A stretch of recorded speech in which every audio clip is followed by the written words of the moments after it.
চায়ের সাথে ব্রিটানিয়া কেকের মতো সফট স্পঞ্জি কেক খেতে ছোট বড় আমাদের সকলেরই খুব ভালো লাগে।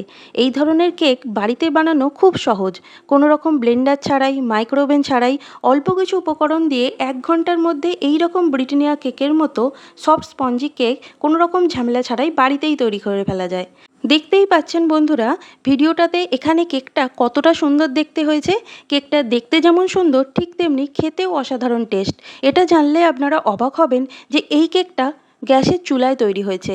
আপনাদেরকে স্টেপ বাই স্টেপ রেসিপিটা দেখাবো, যাতে খুব সহজে আপনারাও বাড়িতে কেক তৈরি করতে পারেন এবং একদম ফ্রেশ কেক বাচ্চা ও বাড়ির সকলকে খাওয়াতে পারেন। তাহলে চলুন কথা না বাড়িয়ে রেসিপিটা দেখে নিন।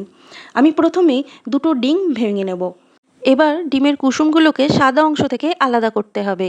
এটা করার সবথেকে সহজ পদ্ধতি হলো প্রথমে ডিমগুলোকে ফাটিয়ে নিয়ে তারপর একটা চামচের সাহায্যে কুসুমগুলোকে সাদা অংশ থেকে আলাদা করে নেওয়া।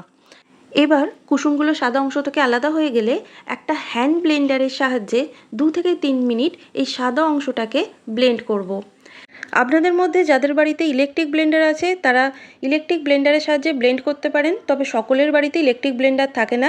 তাই আমি এই পদ্ধতি দেখাচ্ছি যাতে প্রত্যেকে বাড়িতে সফট স্পঞ্জি কেক সহজেই তৈরি করে ফেলতে পারেন। 2 থেকে 3 মিনিট ডিমের সাদা অংশটাকে হাতে করে ব্লেন্ড করার পর দেখুন এরকম ক্রিমে পরিণত হয়ে গেছে। এই সময় এর মধ্যে কয়েক ফোঁটা পাতিলেবুর রস দিয়ে দেব। আর একটা কাপ মেপে আমি এখানে 1 কাপ চিনি গুঁড়িয়ে রেখেছি। সমস্ত মেজারমেন্টগুলো এই কাপ মেপেই করব। প্রথমে আমি 1/2 কাপ চিনি দেব, তারপরে 2-3 মিনিট মেশানোর পর আরও 1/2 কাপ চিনি এর সাথে অ্যাড করব। এইভাবে অল্প অল্প করে মেশালে মেশানোটা খুব সুন্দর হবে। আর এই ডিমের সাদা অংশটা কিছুক্ষণের মধ্যেই দেখবেন একদম ক্রিমে পরিণত হয়ে গেছে। আমি আপনাদের বিষয়টা করে দেখাচ্ছি, আপনারা ভিডিওটা দেখতে থাকুন। আর রেসিপি যদি ভালো লাগে তাহলে চ্যানেলটিকে সাবস্ক্রাইব করে দিতে একেবারেই ভুলবেন না। দেখুন আমাদের এখন ক্রিম রেডি হয়ে গেছে। ক্রিমটার টেক্সচার কেমন হয়েছে সেটা একটু দেখে নিন বন্ধুরা। এটা উপর থেকে পড়ার ধরন দেখেই বুঝতে পারছেন যে কত সুন্দর ক্রিম রেডি হয়েছে। এবার যে কুসুমটাকে আমরা রেখেছিলাম সেই কুসুমটাকেও 1 থেকে 2 মিনিটের জন্য ভালো করে ফেটিয়ে নেব। কুসুমটা একবার ফেটানো হয়ে গেলে তারপরে যে ক্রিমটা রেডি করেছি সেটা এর মধ্যে মিশিয়ে দিয়ে দুটোকে একসাথে আরও 1 থেকে 2 মিনিট হাতে করে ভালো করে মিশিয়ে নিচ্ছি। দেখতেই পাচ্ছেন বন্ধুরা, মেশানোর পর কালারটা কত সুন্দর দেখতে হয়েছে। এবার এর মধ্যে যে কাপ মেপে আমি চিনি দিয়েছিলাম সেই কাপ মেপেই 1 কাপ ময়দা দিয়ে দেব। আপনারা ময়দার পরিবর্তে আটা দিয়েও এই রেসিপিটা বানাতে পারেন, তবে দোকানে যে সমস্ত কেকগুলো তৈরি হয় তার মধ্যে বেশিরভাগেতেই এই ময়দাই ব্যবহার করা হয়। ময়দাটাকে ভালো করে ছেঁকে নেব যাতে এর মধ্যে কোনো রকম লাম্পস না থাকে। আমি আরও 1/2 কাপ ময়দা এর মধ্যে অ্যাড করে দেব আর 1 চা চামচ বেকিং পাউডার এর মধ্যে দিয়ে দেব। ছেঁকে নেব আর এই যে দানা দানা অংশগুলো রয়ে গেছে এটা সরিয়ে রাখবো। এবার এই ব্যাটারটার মধ্যে সামান্য একটু নুন দিয়ে দেব। সমস্ত মিষ্টি জিনিসেই সামান্য একটু নুন দিতে হয়। এখন সমস্ত উপকরণগুলোকে ভালো করে মিশিয়ে দেব। ভালো করে মিশিয়ে দেওয়ার পর আবার আপনাদের দেখাবো। দেখুন এখন ব্যাটারটা বেশ গাঢ় হয়ে গেছে। এবার এর মধ্যে আমি যে কাপ মেপে ময়দা দিয়েছিলাম সেই কাপ মেপেই 1/2 কাপ তেল দিয়ে দেব। আপনারা তেলের পরিবর্তে মেল্টেড বাটারও এর মধ্যে মিশিয়ে দিতে পারেন। এবার 1/2 কাপ দুধ এর মধ্যে অ্যাড করে দেব।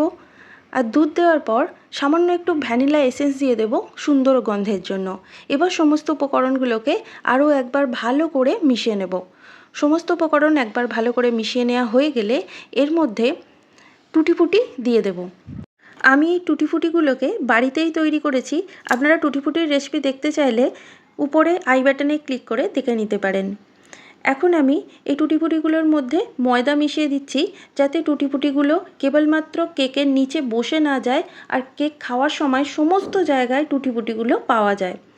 একটু এইভাবে ময়দা মিশিয়ে ব্যাটারের মধ্যে টুটি ফুটি দিয়ে দিন। আমি অর্ধেকটা দেব আর অর্ধেকটা বাঁচিয়ে রাখবো কেকের উপরে সুন্দরভাবে গার্নিশ করে দেওয়ার জন্য। কেকের ব্যাটার আমাদের এখানে একেবারে রেডি হয়ে গেছে। এবার গ্যাসের চুলায় কিভাবে এটাকে বানাবো চলুন দেখিয়ে দিই। প্রথমেই একটা কেকের মোল্ড নিয়ে নেব আর এর মধ্যে ভালো করে চারিদিকে তেল মাখিয়ে নেব। আপনারা বাটারও মাখিয়ে নিতে পারেন। ভালো করে এইভাবে তেল মাখিয়ে নিলে কেকটা ডিমোল্ড করার সময় খুব সহজেই এই মোল্ড থেকে বেরিয়ে আসে। এবার একটা বাটার পেপার লাগিয়ে দেব। আমি এখানে বাটার পেপার পাইনি তাই এমনি A4 সাইজ পেপারকে কেটে বসিয়ে দিয়েছি। আপনারা কাগজের পরিবর্তে উপর থেকে ময়দাও ডাস্ট করতে পারেন, তাহলে কাগজেরই কাজ করবে। আমি এখানে চারদিকটাও কাগজ লাগিয়ে দিচ্ছি, একটু উঁচু করে লাগিয়েছি, যদিও পরে এটাকে আমাকে চিরতে হয়েছিল, কারণ প্রেসার কুকারে ঢোকানোর পর ক্যামেরার সাহায্যে কেকটাকে আর দেখাই যাচ্ছিল না। এবার মোলের মধ্যে আমি পুরো ব্যাটারটা দিয়ে দিয়েছি, আর মোলটাকে একটু এইভাবে ঝাঁকিয়ে নেব যাতে এর মধ্যে যদি বাবলস থাকে সেটা বেরিয়ে যায়। এখন ব্যাটারটা ভালো করে সেট হয়ে যাবার পর উপর থেকে টুটি ফুটিগুলো দিয়ে সাজিয়ে দেব। সাজানো হয়ে গেছে। এবার এটাকে গ্যাসের চুলায় বেক করার জন্য প্রথমেই প্রেসার কুকারের মধ্যে নুন দিয়ে দেব। এই নুনটা দিয়ে আমি আগেও কেক তৈরি করেছি, তাই নুনের কালারটা বিট লবণের মতো হয়ে গেছে। এবার খুব সাবধানে আমি কেকের মোলটাকে প্রেসার কুকারের মধ্যে ঢুকিয়ে দেব। আপনারা চাইলে নুনের পরিবর্তে কেক স্ট্যান্ড দিয়েও এই কেকটা বানিয়ে ফেলতে পারবেন। এখন প্রেসার কুকারের সিটি আর গার্ডারটা মনে করে খুলে নিতে হবে, না হলে গার্ডার গলে যাবে। এখন প্রেসার কুকারের ঢাকা লাগিয়ে আমি গ্যাসের চুলায় প্রেসার কুকারটাকে বসিয়ে দেব। প্রথমে গ্যাসের আঁচটাকে জোরে রাখবো, দেখুন এখানে জোরে আছে। 5 মিনিট এইভাবে জোর আঁচে রান্না হবে, তারপর মিডিয়াম আছে 30 মিনিট বেক করার পর আমি চেক করে নিচ্ছি, দেখুন এখনও রেডি হয়নি। চেক করার পর আমি আরও 10 মিনিট কেকটাকে বেক করেছি। 10 মিনিট কেকটাকে বেক করার পর ঠান্ডা করে তারপরে এটাকে মোল থেকে বার করে নিচ্ছি। দেখুন কত সহজে এটা মোল থেকে বেরিয়ে এলো। এবার আমি পেপারগুলোকে সরিয়ে দেব, আর কেকটাকে আপনাদেরকে কাট করে একবার দেখিয়ে দেব এটা কতটা স্পঞ্জি তৈরি হয়েছে। আপনারা এইরকম কেক বানিয়ে বাচ্চাদেরকে টিফিনে দিতে পারেন, বা আপনারাও জলখাবারে চায়ের সাথে খেতে পারেন। খেতে দুর্দান্ত এবং এত হেলদি আর টেস্টি হয় যে খেয়ে বারবারই আপনাদের এইরকম কেক বানানোর ইচ্ছা হবে। নিজেরা এটা বানিয়েও অবাক হবেন যে গ্যাসের চুলায় এত স্পঞ্জি আর নরম কেক তৈরি হয়। সবাই ভালো থাকুন, সুস্থ থাকুন, ভালো খান, দেখতে থাকুন ইচ্ছা রন্ধন। ধন্যবাদ।